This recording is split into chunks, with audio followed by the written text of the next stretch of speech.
Hai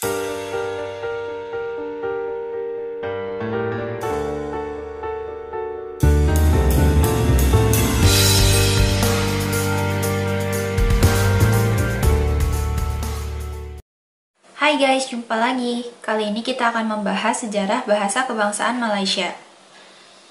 Ada perbedaan yang mendasar antara sejarah bahasa Indonesia dan bahasa Melayu Malaysia. Bahasa Indonesia dikukuhkan lewat Sumpah Pemuda dan Konstitusi. Posisinya amat kuat. Hal itu berbeda dengan bahasa Melayu Malaysia. Walaupun masuk dalam perlembagaan atau konstitusi, ternyata hal itu hasil kompromi atau tawar-menawar. Jadi, kompromi dengan syarat diperbolehkannya penggunaan bahasa lain seperti Cina dan Tamil termasuk di sekolah vernakular. Itulah yang menyebabkan kenapa posisi bahasa Melayu Malaysia sebenarnya lemah hingga sekarang. Yuk kita simak video berikut.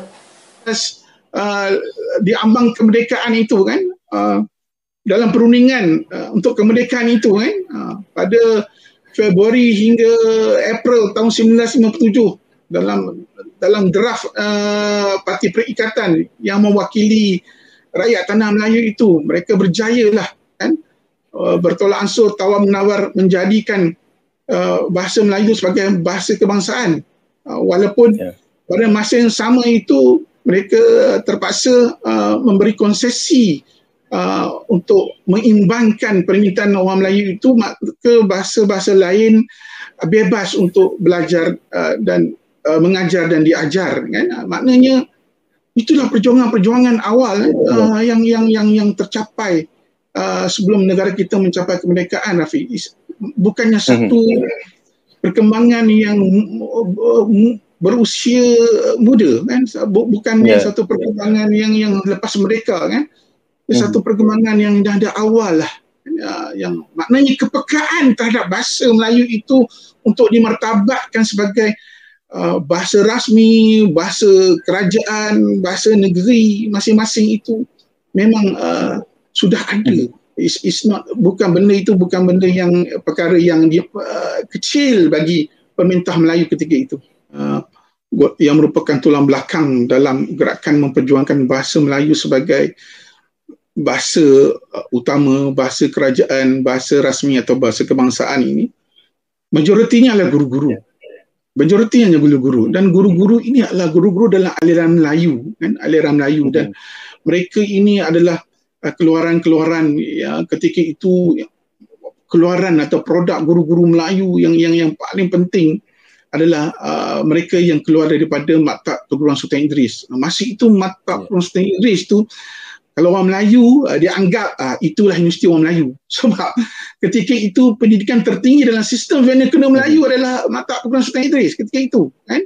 Walaupun ketika sebelum itu memanglah sudah ada maktab Melaka, ada maktab Taiping, tapi keduanya telah ditutup, hanya satu maktab saja muncul pada tahun 1922. Kemudiannya adalah maktab perempuan di Melaka kemudiannya. Tetapi apa yang saya nak bagi tahu di sini, bagaimana MPSI ini menghasilkan pejuang pada bahasa Melayu, menghasilkan cendekia orang Melayu. Mereka inilah yang sejak dari awal ni yang menerajui betapa bahasa Melayu ini harus diperjuangkan, harus dipertahankan. Mereka ni yang bergerakkan kan, dan memasuki selepas perang kedua lah, mereka ni lah peneraju-peneraju apabila Kesatuan Guru-Guru Melayu Semenanjung itu ditubuhkan pada tahun 1946 itu, Rafi kan? Sebab apa, Saudara Rafi? Kalau kebanyakan sebelum Perang Dunia Kedua, kepimpinan itu ada beberapa lapisan, daripada golongan bangsawan, daripada golongan agama, tapi daripada golongan biasa ni adalah mereka dari aliran sekolah Melayu.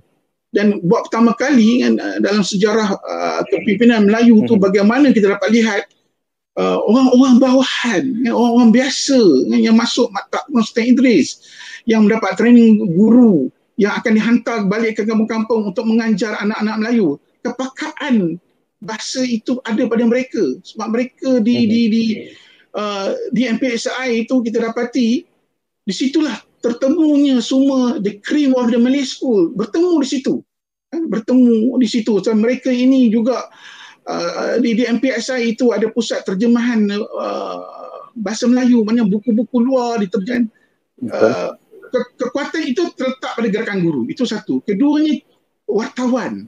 wartawan Melayu begitu yang ada yang keluar dari MPSI yang tak mau meneruskan kegiatan mereka sebagai guru, mereka berkecimpung dalam wartawan seperti Ibrahim Yaakob kan.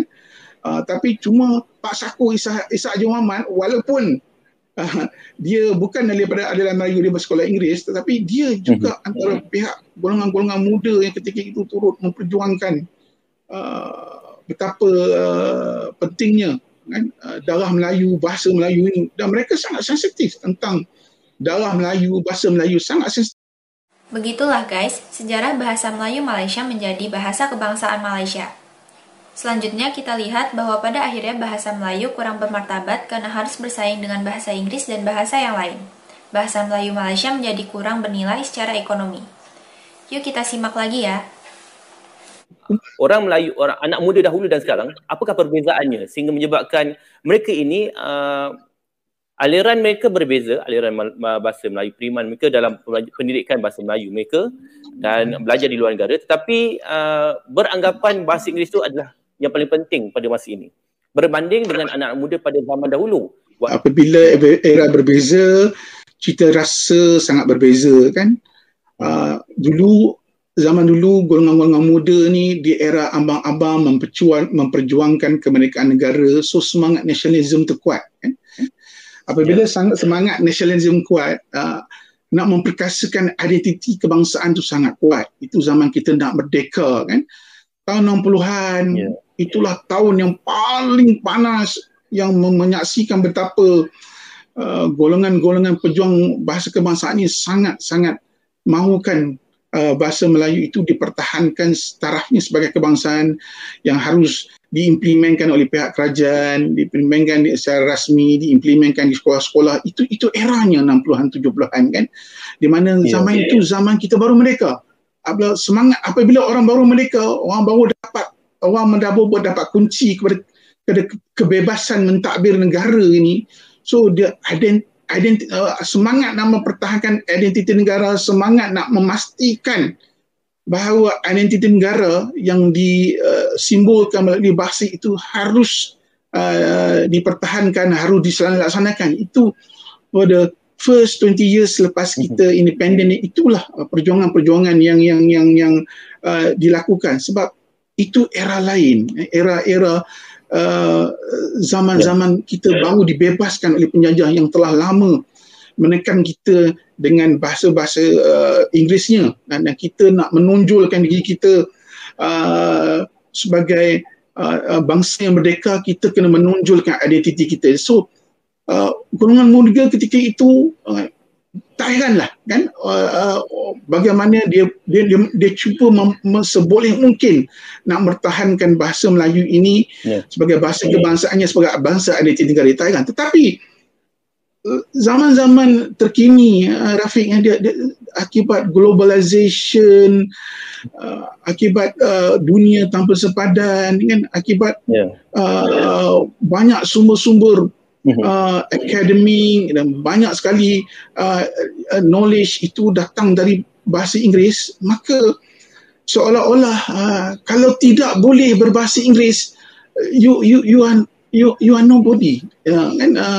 You nak komunikasi pun dalam bahasa Inggeris tu sangat penting, nak bekerja kena ada bahasa Inggeris, and then you nak pergi international, tambah pula kan di era-era 2000 ke atas ni bagaimana dasar-dasar bahasa kebangsaan tu mula tidak dilihat seperti mana orang dulu melihat. Mula pihak-pihak tertentu mahukan bahasa Inggeris itu dimartabatkan balik seperti era-era 1960-an, sebab the most important thing, Rafiq, perkara yang paling penting sekali, nilai ekonomi itu letak kat mana? Kat bahasa mana? Apabila nilai ekonomi itu terletak pada bahasa Inggeris, maka bahasa Inggeris itulah dilihat sebagai bahasa yang patut dituntut, patut difasihi oleh orang muda. Kalau bahasa lain itu bukan ada nilai ekonomi masa itu tidak diberi kepentingan. You cakap lah soal identiti ke, you cakap soal bangsa ke. Yang penting mereka nilai ekonomi. Ini berlaku tahun 60-an dulu. Apabila pejuang-pejuang bahasa kebangsaan cuba nak meningkatkan bahasa Melayu dipergunakan di semua peringkat, banyak tentangan. Sebab ketika itu bahasa yang memberi nilai ekonomi yang boleh meningkatkan mobilitas sosial seseorang itu adalah Inggeris tahun 60-an dulu. Dan saya nampak perkembangan itu kembali pada sejarah itu berulang balik dengan perkembangan globalisasi kan, dengan betapanya bahasa Inggeris itu sudah menjadi bahasa dunia yang paling besar kan, dengan perkembangan teknologi dan pengetahuan dalam sudut bahasa Inggeris itu. Jadi dilihat kan, dalam perkembangan semasa ini bahasa Inggeris itu adalah bahasa ekonomi yang memberi nilai ekonomi yang akan meningkatkan social mobility seseorang itu. Itulah itu yang masalahnya. Bukan soal jati negeri. Soal jati diri itu jadi soal kedua. Itu bagi saya akarnya berada di situ. Akarnya berada di situ, Rafi. Saya ambil. Begitulah guys nasib bahasa Melayu Malaysia sekarang. Dengan kata lain, sungguh sulit memartabatkan bahasa Melayu Malaysia karena posisinya dalam ketatanegaraan Malaysia kurang kuat. Terima kasih sudah menonton sajian kami, sampai jumpa lagi.